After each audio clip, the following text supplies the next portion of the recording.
Dans cette petite démonstration, on va voir la configuration du routage inter-VLAN. Comme vous pouvez le voir, dans le lab qui est réalisé, nous avons deux PC qui font partie du VLAN 10 et deux autres PC qui font partie du VLAN 20. Donc chacun des deux VLAN a son propre adressage IP. Donc on a deux réseaux différents pour chacun des deux VLAN. Et bien sûr, la configuration a été faite sur le switch.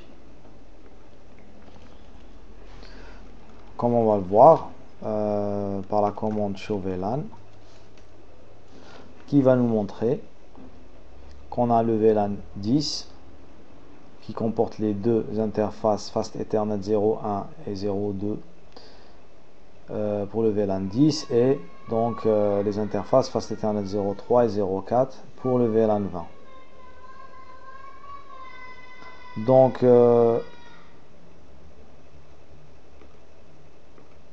on va faire le test de connectivité.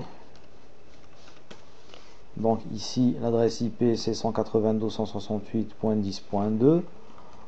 On va faire un ping vers un PC du même VLAN. Là ça passe. Et bien sûr quand on ping le PC du VLAN 20, ça ne va pas marcher, ce qui est normal.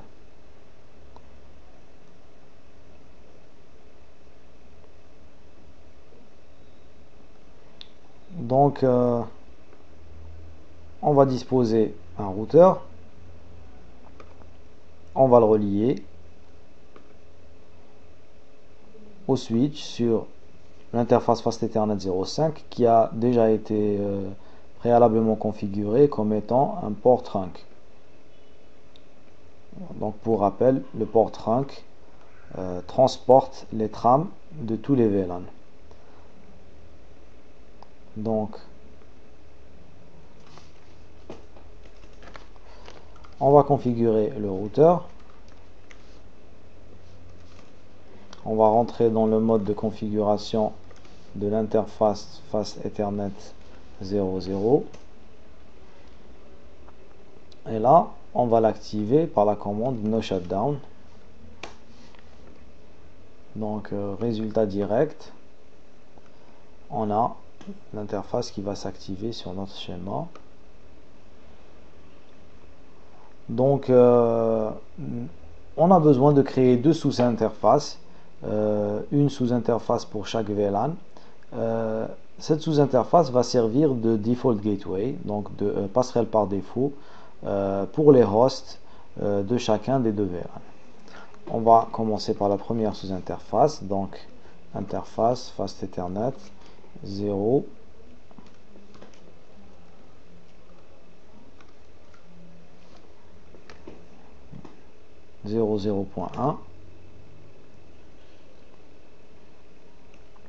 Et là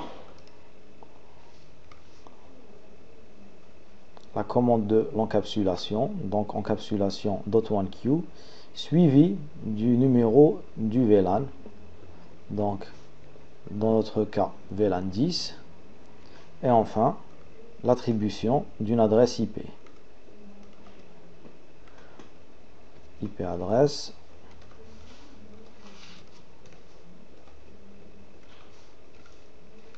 le masque,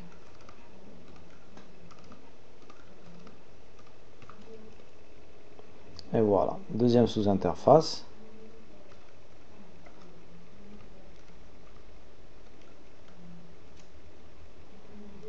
Création de la sous-interface, ensuite l'encapsulation,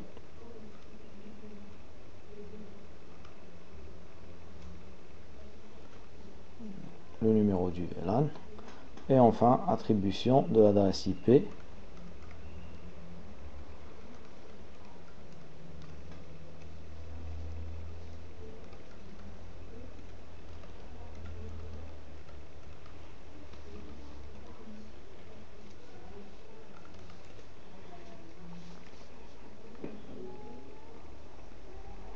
Donc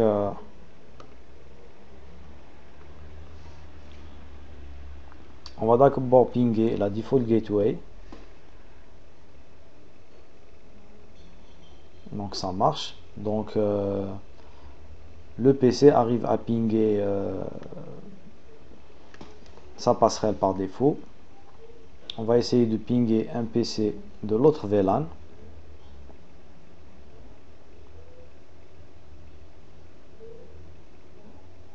Et ça passe. Donc on a une communication entre les PC de différents VLAN. Merci d'avoir regardé et à bientôt.